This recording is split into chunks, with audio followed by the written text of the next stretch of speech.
Lisa Lyon is a legend in the bodybuilding industry. She won the first ever Women's World Pro Bodybuilding Championship, released her own workout book, and carried the icon Arnold Schwarzenegger on her shoulders. But Lisa Lyon was more than a bodybuilder. She was a dancer, actress, and a performance artist intent on communicating through her body. She modeled for photographers such as Helmut Newton, Marcia Resnick, Marcus Leatherdale, and Robert Mapplethorpe. She appeared in Playboy magazine and movies such as Three Crowns of a Sailor and the low-budget cult horror Vamp alongside Grace Jones. Lisa's body was also the inspiration for Marvel's comic book character Elektra, which highlighted that her beauty and muscles defied the beauty standards of her time, which championed thin and petite women.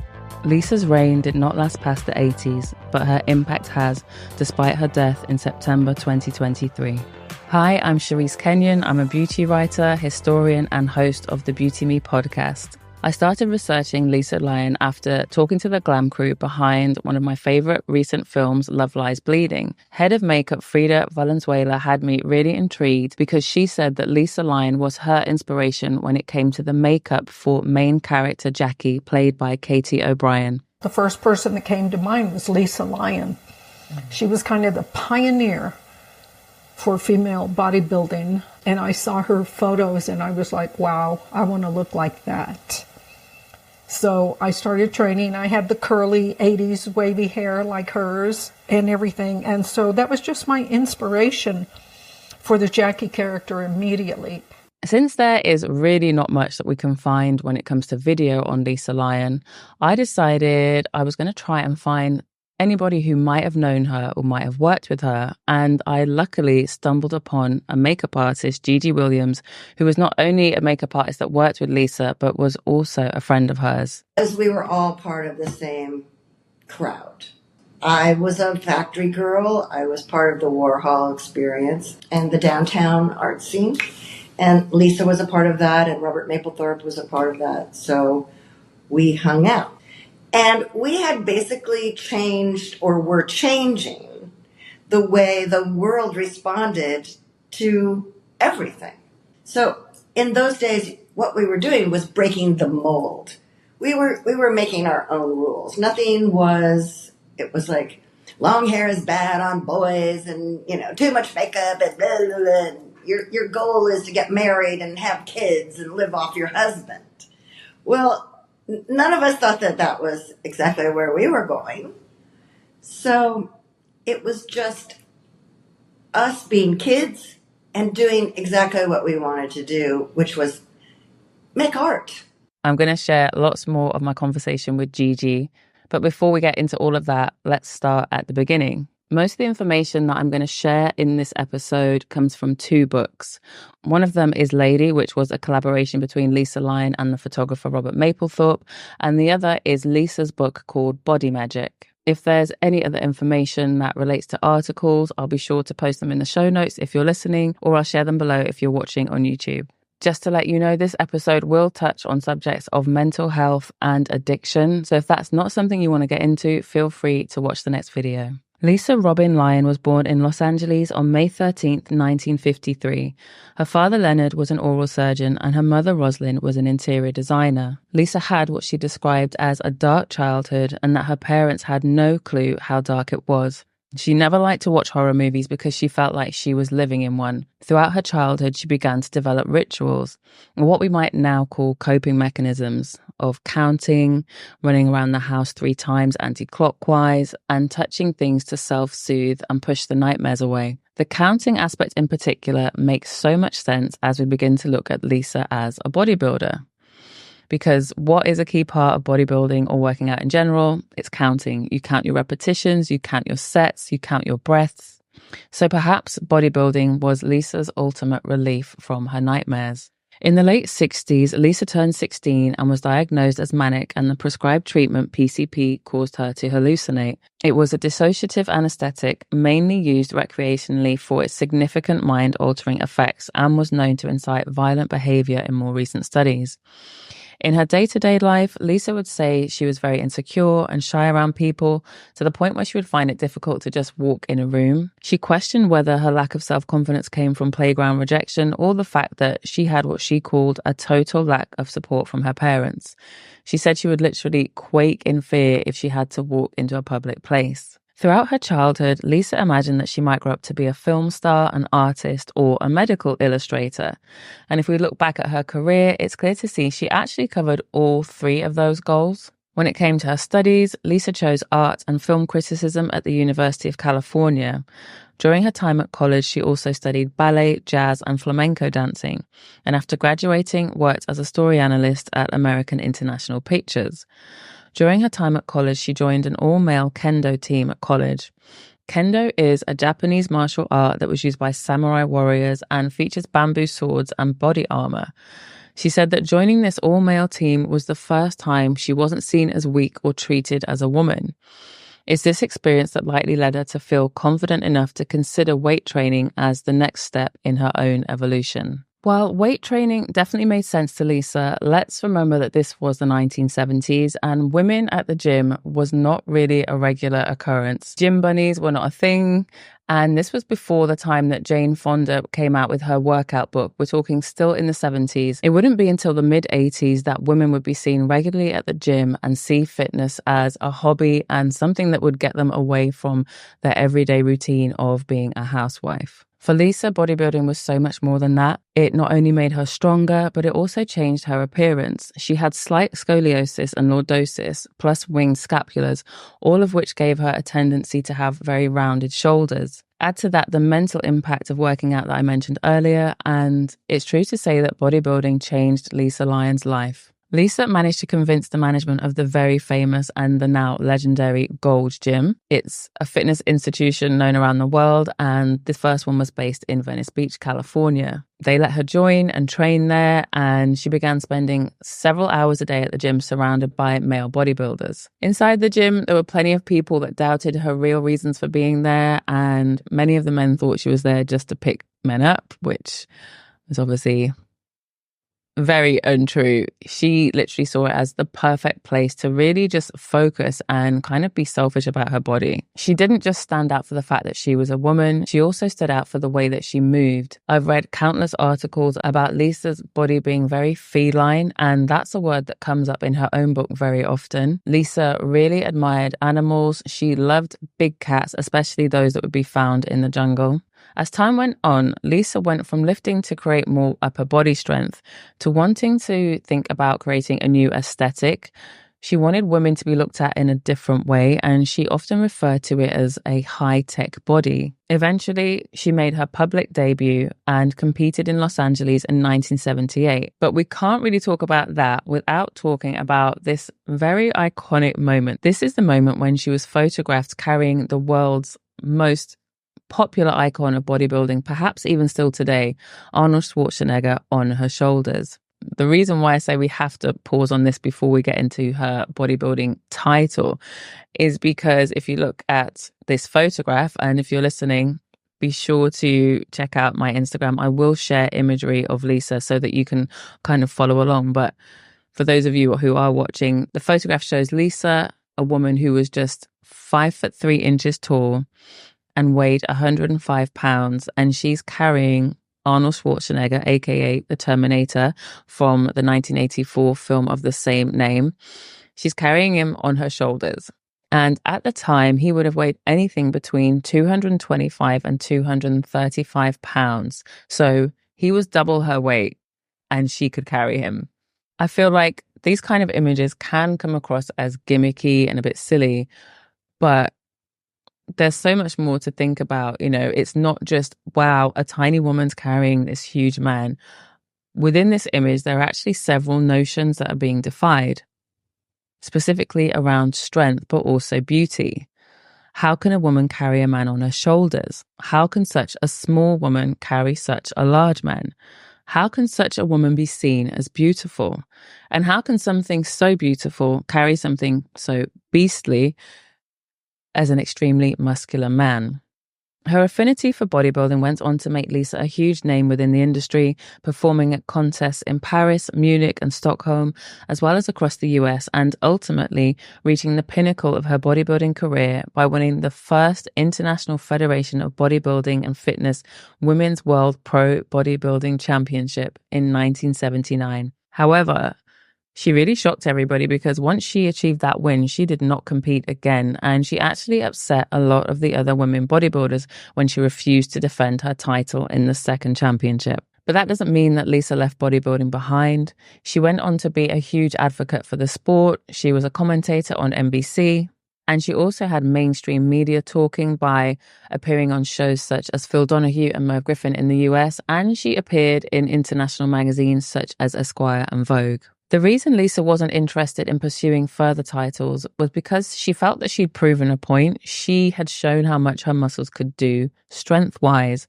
She then wanted to prove how muscle could and should be seen as beautiful. And she began thinking about the existing beauty standards of the 80s and how they were still very much a remnant of the 50s. Women were still seen as delicate, slim, and much of their value and worth was rooted in how beautiful they looked. Muscles were not beautiful. One key move that would change the public image of bodybuilding was Lisa's decision to appear in Playboy's October issue in 1980. Alongside the photos by Mario Casilli, there was a short article entitled Body Beautiful, in which Lisa said, "I honestly think we need a new definition of female beauty in the 80s, and a high-tech body that's not only beautiful, but useful as well, may be it." End quote. Lisa said of her decision to appear in Playboy in an interview with the Washington Post that she didn't need another picture in Muscle magazine. The people that read Playboy are the ones who need to be educated to this concept of femininity. End quote. Another key move that would cement Lisa's impact on beauty standards was her collaboration with photographer Robert Mapplethorpe. In the 2016 documentary Mapplethorpe, Look at the Pictures, Lisa explains that she felt that she'd met her creative match when she met Robert. Before we get into their work together, I feel like I have to share a little bit of a bio on Robert Mapplethorpe. He was one of the most provocative, insightful photographers that ever lived, and he's definitely one of my favorites when it comes to portraits. When he emerged in the 70s, he started with a Polaroid camera, but soon became very well known for his sex pictures. But he was also known for his studies of the body, as well as these stunning floral images, some of my favorite images ever. These are some of the few images that he created in color, as he was definitely known as someone who worked almost exclusively in black and white. He was also the first white photographer to bring his lens to the bodies of black men, and there was much discussion around that, as you can imagine. But for me, he centered black beauty in these men, and everything he did was provocative for the right reasons. I think that word has lost some of its meaning lately. The truest sense of being provocative when it comes to art is to provoke a reaction and emotion, and his work definitely did and still does that. In 1988, he established the Robert Mapplethorpe Foundation to promote photography, support museums, and to fund medical research in the fight against HIV-related infection and AIDS, the disease that would claim his life a year later. Suffice to say, Mapplethorpe was a huge gift to the world of art, and I can only imagine how the conversations went between himself and Lisa when they began discussing collaboration. Someone who can definitely shed a little light on the conversations that Lisa might have had with Robert is makeup artist Gigi Williams. She's an Oscar-nominated artist who's worked on films such as Leon and Mank, as well as TV shows like Mindhunter and Dharma. Gigi knew Lisa Lyon very well back in the 80s, and in this next clip, I'm going to share why Gigi thought that Lisa and Robert were the perfect match. She's so beautiful, and I consider her an artist, and her body was her art. And when you have that push, that desire to create with your body and your mind, that's all there is. You can't really do anything else. You're pushed by something from within. You can't help it. It's just, and that's where Lisa was. She trained, she stood in that mirror, she did her dances, she caught the light.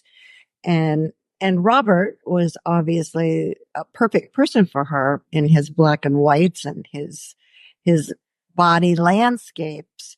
And she's very androgynous, even though, she has very much a woman's body. but that was perfect for Robert as well. So there was this beautiful niche, because if you have Robert Mapplethorpe photographing your body in movement, in pose, you've hit the big time. So that was Gigi Williams, and we're going to be hearing from her again later. Let's get back to Lisa and Robert collaborating. The photographer first learned of Lisa when a friend showed him a photograph a few years prior. By the time they met, she had won the first World Women's Bodybuilding Championship and had decided that she was not an athlete, but a performance artist, a sculptor whose material was her own body. She wanted to find the right photographer to document it for life instead of relying on the mirror, which she said was, quote, not an objective witness. Mapplethorpe had actually been hoping to create a photographic book that was all about playing with characters, and he had hoped that his then lover, the singer Patti Smith, would be the perfect muse. But she left New York in 1980 and they gradually lost touch. When Lisa appeared, Robert realized she could be the perfect muse for this project that was all about transformation. When Lisa first arrived to shoot with him, she was wearing a wide black hat trimmed with bows, feathers, and a veil. On the way to the studio, she'd had a cigarette in the car, and without realizing, her veil had smeared some ash over her face. So when he saw her, he thought that she had this weird birthmark, and he started to worry that the photo story wasn't going to work out how he'd planned. Of course, she went to the bathroom, she looks in the mirror, she sees the smudge. They end up laughing about it, and that was the beginning of their friendship. The official document of their friendship is the book Lady, Lisa Lyon, and features images taken over 2 years, beginning in 1980. The images were shot in a variety of locations, from New York City to Joshua Tree in California, Jamaica, Paris, as well as various gyms and health clubs. What I really love about this book is the acknowledgements section, because from the very beginning, they detail all the designer brands that Lisa wears throughout, and I just feel that's quite a different kind of acknowledgement that you would often see in books. We're told that she's wearing Giorgio Armani, Norma Kamali, Issey Miyake, and Yves Saint Laurent. And this wide selection hints at the fact that we shouldn't expect to find the bodybuilder in typical gym attire. It's a book that's going to be quite different, and it's also very political and personal, because Lisa decided to dedicate the book to Huey P. Newton, who was the founder of the Black Panthers. The first image we see in the book is one of my favorites because it's a shot of Lisa and Robert side by side. They both have their arms folded and they're wearing black sunglasses. I really love it because their poses really seem to mimic each other, but yet they still look completely different. Her arms are bare, we can see her muscles, while his are fully covered. The book invites the viewer to question their ideas and ideals around the female. It's clear the two of them had a unique relationship that allowed them to understand one another, but also allowed them to create these portraits that also feature humor. I think humor is a key part of this entire book, but it's not in the sense of it being there for us to laugh at. It's literally that they could let their guards down, and together they created these images that showed Lisa being extremely beautiful, but also challenging the viewer. My personal favourites from the book are these images where Lisa forms part of the landscape amongst the huge stones at Joshua Tree National Monument. That is one of the most beautiful landscapes I've ever seen in my life. I've seen it in person and I'll never forget it. But I also love the more fashion-led images, like this stunning Carolina Herrera gown, which we see on pages 92 and 93. There are frills around the waist and along the sleeves. It's almost as if she's wearing a self-carrying backdrop. She just looks amazing. Also, there's a strapless Giorgio Armani dress with her arms out to the sides, and it's the perfect juxtaposition of high fashion on a body that would not be seen as high fashion at that time. Bruce Chatwin, who wrote the introduction to Lady, wrote that Lisa played a myriad of characters while in front of Mapplethorpe's camera. From the bride to a beach girl, a bike girl, a gym girl, a boy girl, to a society woman and a young Christian. The images they created together often play with opposing ideals. In the cover image of the book, Lisa's wearing a large black hat, complete with veil and flowers, but instead of it being teamed with a fitted dress or suit, she's wearing a strapless leather bustier and flexing her forearm to the point of her veins really popping out. In another image, she's wearing a beautiful silk gown and reclining in a very classical pose. She looks like a Grecian goddess, but we see her arm flexed above her head and we see her underarm hair. Even today, body hair is something that people still have a hard time accepting as being part of any kind of imagery, let alone seeing it as an example of beauty or femininity. But Lisa wasn't just amused to Mapplethorpe. She worked with conceptual artist Susan Vogel and was also photographed by another one of my favourites, Helmut Newton. And in 1985, sculptor Barry Flanagan recreated her body in the form of a bronze figure. In 1981, Lisa launched her own book, Body Magic, to not only challenge the beauty standards of the time, but also to help people work out at home and in the gym. The book itself was very different to other fitness books, even still today, because there was a huge emphasis on spiritual elements, artistry, and it was quite intellectual considering it was just a book about workouts. As I said earlier, the 80s was a time when bodybuilding for women was rarely spoken about, and women were yet to shake off their self-consciousness of fitness. They were allowing themselves to consider that it was okay to be seen getting sweaty. For me, it alludes to those kind of Victorian days where a lady, would not sweat, she would perspire. And when you're working out, obviously it's not about perspiring. You're just getting very unapologetically sweaty. We even have people wearing those belts that make them sweat even more at the gym. So I think Lisa's timing points to the fact that she was massively ahead of her time.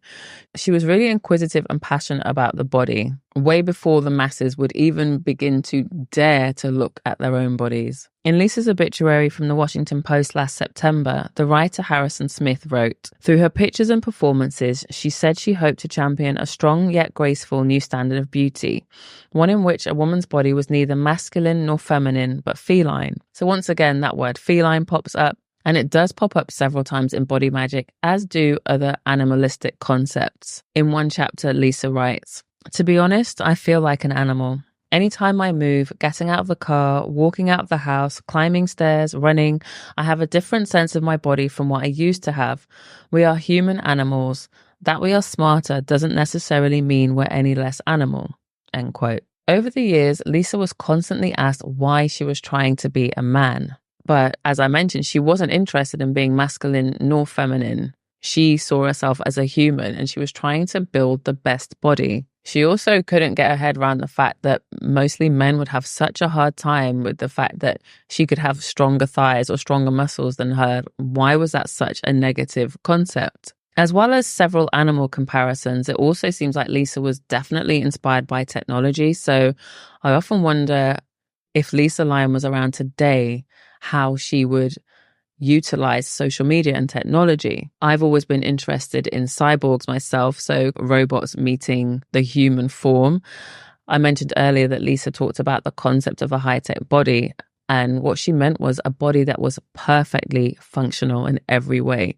It wasn't about being a certain size or shape, it was about being functional and being able to move. But as well as looking into the future of bodybuilding and beauty, she would also often look backwards, and throughout the book, she does bring up examples that cover many eras. In Body Magic, she describes how, before the invention of photography, women's bodies were rendered by sculptors and painters. From the strong shapes sculpted in 4th century BC Greece to the softer bodies by painter Renoir in the mid-1800s, to fast forward to the, quote, lush, overripe sex symbol, the Marilyn Monroe type body of the 1950s. In the 60s, we had Twiggy, what she calls the undernourished decadent body that somehow became synonymous with drug culture, which I would also link to heroin chic of the 1990s.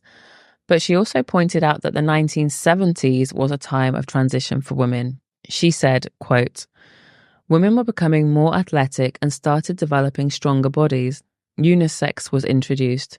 Consequently, there was less emphasis on what was the strict domain of either male or female. The new woman is semi-androgynous, but she is at the same time more animal, more streamlined.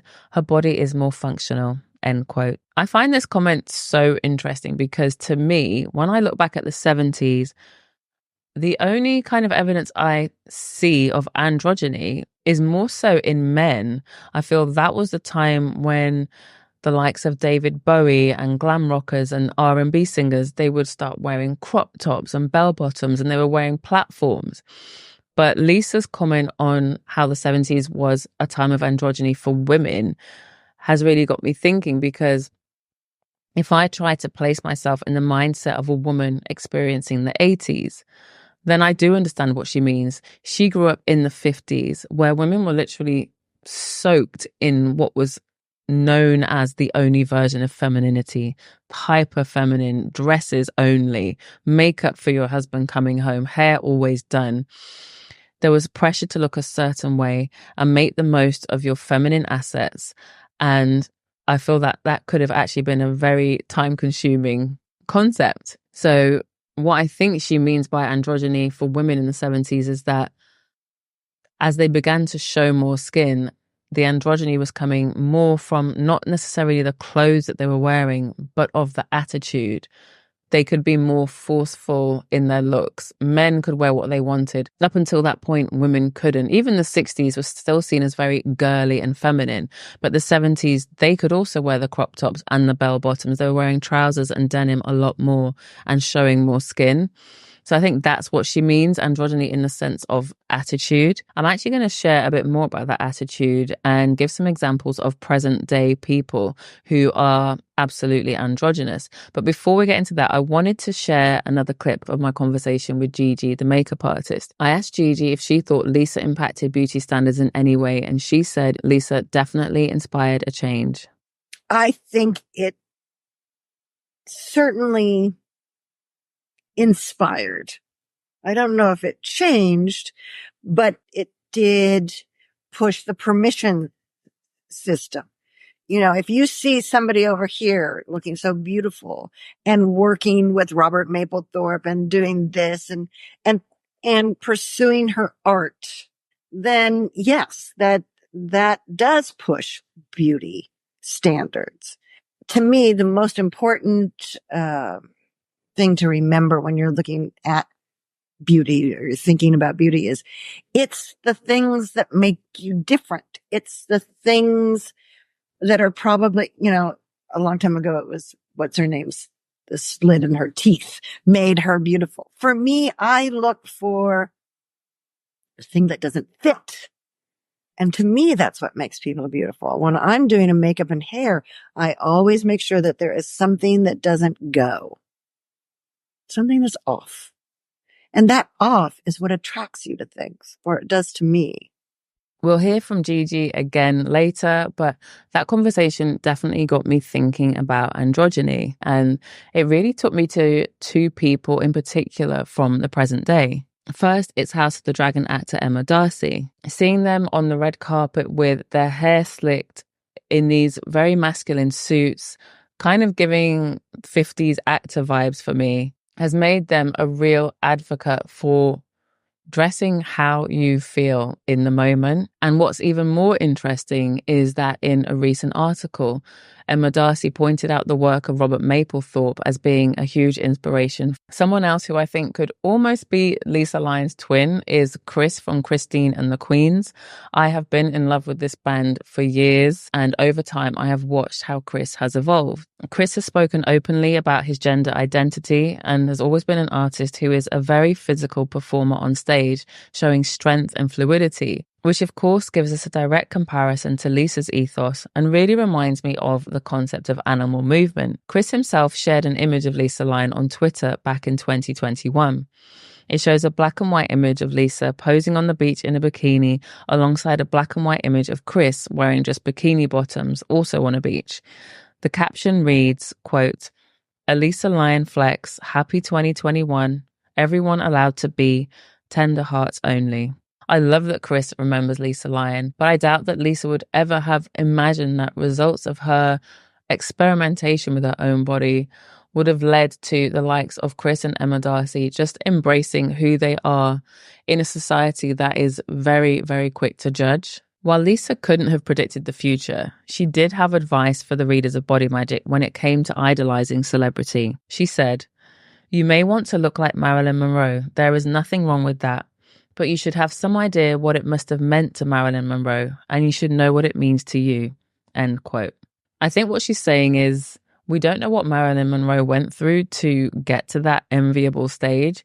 It could have been and would likely have been a painful process with many of the decisions made by men.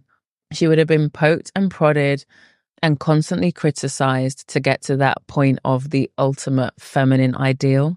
And of course, that entire process was simply aimed at making her a huge star and selling tickets to her movies. Speaking of movies, Lisa was definitely someone who set goals, and she did want to become an actress. She appeared in several movies throughout her career, including the 1986 critically panned Vamp, a movie starring the iconic Grace Jones, with Lisa playing a demonic stripper. I think you can find it on YouTube. It's definitely worth a watch. She also appeared in the films Three Crowns of a Sailor and Getting Physical, as well as episodes of TV shows like Little House on the Prairie and a show that I do not know called Burt D'Angelo / Superstar. As well as playing characters on screen, Lisa was also the inspiration behind Frank Miller's anti-hero Elektra, a ninja and martial arts master created in 1981 for Marvel Comics, who went on to have her own series, Elektra Assassin, in 1986. So while we're managing to find art and portraits inspired by Lisa and we're seeing her on film, again, there's still not much information. There are, of course, obituaries out there, but it's hard to find evidence of who she really was.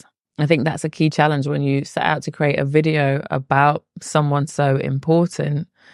You really would love to give them the voice, and it makes it so much harder when they're not around anymore. But one other person that I found alongside Gigi that did work with Lisa is a director called John Hunt. One day I was on YouTube looking for videos of Lisa, and something popped up called Lisa Lyon, A Portrait of Power. I decided to reach out to the director of the film, and John actually replied via email, so I really want to share some of his answers with you. He said that Robert Mapplethorpe himself was there on set that day, and he told me that Gigi was there, and we're going to get into that a bit later, but I just want to share what John said. He wrote, "In 1981, Lisa came to me and said she wanted to make a video that would promote her and her work. I was involved in the music video world, so we agreed it should be short. I asked Steve Roach to compose a score on synthesizer, and I visualized Lisa performing the routine that won her the bodybuilding championship against a black backdrop, almost completely nude, to Steve's music. Lisa was happy at the way it turned out." End quote. I decided to ask John what Lisa was like what his impression was of her on the day, and he said, "I was impressed by her focus and dedication to her work. Bodybuilding, something that had only been the domain of men, was for the first time being infiltrated by a woman. She was the first woman to push the guys aside when she started working out, and they all grew to respect her. Of course, this led the way to more and more women taking up bodybuilding. This was her conscious decision, viewing her body as art. Besides being beautiful and charming, Lisa was extremely intelligent." End quote. So the fact that John's short film won an award at the Hollywood Erotic Film Festival should give you a clue as to the content of this video. It's just Lisa's body on show. There's nobody else in the video, but that concept of it being erotic was actually a conversation that I had with Gigi, because I feel that when you're an artist, you can decide on the concept of your art, but you can't always decide what the reaction is going to be. Anyway, I think I should definitely give full credit to John here for helping me to find Gigi Williams. And I'll definitely leave a link in the show notes and below if you're watching on YouTube to the video yourself. Just make sure you're not watching it when you're at work. I don't want you to get into trouble. And so I feel like this is the perfect time to share more of my conversation with Gigi, because when I first spoke to her about coming on the show, I said, I would love to talk to you about the shoot that you worked on. Gigi wrote back and said, I have no idea what shoot you're talking about, but yes, I would love to talk about Lisa because she was so special to me. So what you're going to see next is Gigi's remembering the day, and then she's going to have that moment where she actually clicks, oh yeah, I was there. So that's what we're going to listen to now. So I know you don't remember this video shoot, but I don't. I spoke to the director, John, and he gave me your name, thank God, because I don't think I would have found you otherwise, unless Really? you're in the credits. But he told me it won an award at the Erotic Film Festival. I find that fascinating, and I'm so excited. So, and it's funny because it got me thinking. I watched that video several times, and I said to my husband, whose actual background is gyms, like He used to manage gyms and stuff. And I said, I need to speak. The reason I really wanted to speak to you, or I wanted to speak to a woman involved in it, because you're often told a woman's story by a load of men.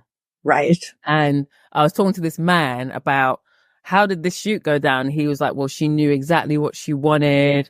And I had a friend that worked in music production. So he was like, she could do her routine and we can do a synthesizer. And he said she knew exactly what she wanted. But I was saying to my husband, I was like, this was 1980. Is this not porn? For what? I just remembered. Remember, Gigi? Video. Yes, it's naked, Gigi. So sorry. You have to understand there was a lot of drugs involved. Was Lisa into drugs as well? Right. Was she into drugs recreationally or to build her body? Because I know on the internet. Recreationally. And they were psychedelics. It was too much for me. Right. Because I read. Does that help you? Yeah. I mean, I'm trying to make something so that people know who she is. That's literally what I'm trying to make. I'm not writing a book about her. In my way, I'm making a video that you're going to be in there as someone that knew her. I'm trying to paint a picture of this person because I believe that she changed beauty standards, or that's what she was about, changing beauty standards. And I did read that when she was 16, they put her on PCP and that caused hallucinations. Well, thank you. And that was the drug. I've been trying to remember this. I don't know how you want to use this. It was the period. And there was a drug that we did. And I only did it about 3 times because I just couldn't do it. It scared the shit out of me. But it was like PCP, but it was this drug that wasn't around for very long, but we would snort it and then you would be in an altered state. It was really like that movie Altered States. It just took you, it wasn't LSD and I guess it was PCP. Maybe that's what it was PCP. I've been trying for days now to think about it. I've been talking to my friends going, I think about it. It was totally like an altered state. It was like you left your body and you kind of floated over here and you were out there until you came down.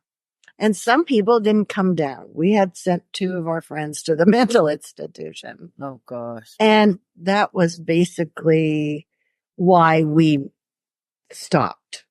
Right. Our interactions, because I couldn't do that. Right. I couldn't handle that. See, that makes so much sense now. Even when I go back to how she writes in Body Magic, and if she did have what she refers to as a dark childhood, drugs can help you escape, but also perhaps focus and really hone in on this one thing. Yeah. Because a lot of artists, and like we said earlier, musicians and designers, drugs was a huge thing. Drugs, mental illness, being on the spectrum. These are all things that unleash or allow the sensors to get tamped down. I've always felt that I was too intelligent to totally let go. Andy Warhol was wonderful. He would get an idea and he'd say, okay, let's do the idea. Me, I get an idea and I'm like, oh, nobody's going to like that. Nobody's going to go for that. It's too far out. It's too da-da-da. And that's because I have this filter going on. But if I have somebody over here saying, that's what we're going to do, I take that to the 9s. There's no stopping me, but I need the permission system to get me there. She didn't have a permission system, because she was this wild child, right? And drugs were in the mix. I don't know how to say it any other way, but I don't want it to be derogatory because. No, you're keeping it real with me. And that's what I'm trying. Like I said, it's so hard to find anything apart from the 2 books, pretty much. You know what I mean? So you're shedding light on something. And it was wild. And she was very much into it. It was a dark place. It was a very dark place. And I think that has to do with, I think that informs her art. Right. That's what I mean. That makes sense. I felt so privileged to have found Gigi because not only was she someone who worked with Lisa, but of course I found out that they were very good friends. I can only imagine how amazing it would have been to speak to Lisa herself. So this was the closest that I could get. I feel it would have been amazing to speak to Lisa herself just to find out why she did go so quiet. Obviously, Gigi alluded to the reason in that video, but it would have just been so amazing to find out more from Lisa herself. Next, I just wanted to share some words from an essay on Lisa by Fiona Duncan on the Gagosian site. She speculated that Lisa felt like the art world, much like the bodybuilding world initially, wouldn't make room for her, and that's why she decided to just bow out. And I think she's got a point there. I think even today, how many female artists do we really have? I feel like in art, there's never much room for one too many women. And if you're a woman of color, even less. So in this Fiona Duncan article, she also refers to Lisa's androgynous power and explains that Lisa inspired the work of Pippa Garner, who is an artist who was formerly known as Philip Garner, a performance artist who began experimenting with gender hacking in 1986 and is still very much relevant today. Pippa had seen Lisa in what they called a, quote, obscure fringy event in rat-infested Skid Row. The fact that Pippa was so inspired back in the 80s as an artist gives us such a clue as to the kind of conversations we could and would be having in the future today. For me, it seems like Lisa grew tired of not being seen or accepted. It feels like it was purely a case of bad timing for her. I can only imagine how celebrated she could have been today if she existed as an artist today. When it came to recognition within the bodybuilding industry, Lisa was inducted into the International Fitness and Bodybuilding Federation Hall of Fame in the year 2000. She was honored for elevating bodybuilding to the level of fine art. And I think that honor is so special because it did wrap up Lisa's lifelong goal to use her body as a performer and artist, perhaps not within the art world, but I think it's still so important that somebody values Lisa's work as art. Before we wrap up, I wanted to share one more insight from Lisa's friend, Gigi. I just lost contact with her. That's what happens, you know. And then I read that she had passed away, and I was really devastated because she was such a force. When I go into the gym, I've always defined myself as an artist. I'm talking about redefining my own body and my own image, not just for myself, but as an art product, as something that I will then present aesthetically to the public. So that my concept of resculpting my body, of creating an entirely different image of woman, what I would like for people to do when they see me posing on stage is to say, what planet did that come from? What kind of animal is that? You know, to go beyond their idea of what a woman is, beyond their definition of what a human is, to make them question through my work their own concepts of themselves, their own limitations of the flesh, and at the same time to present a very classical aesthetic, to just present something that I consider as beautiful.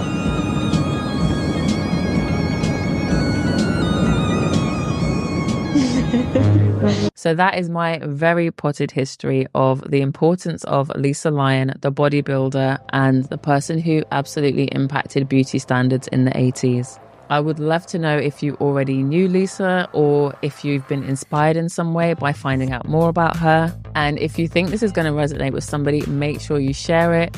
If you're watching on YouTube, please hit the subscribe and make sure you like this video. If you're listening on Spotify or Apple, make sure you go ahead and check out my Instagram where I'll share lots more visuals with you. And also make sure you are following so you never miss another episode. Thanks for being here. I'll see you next time.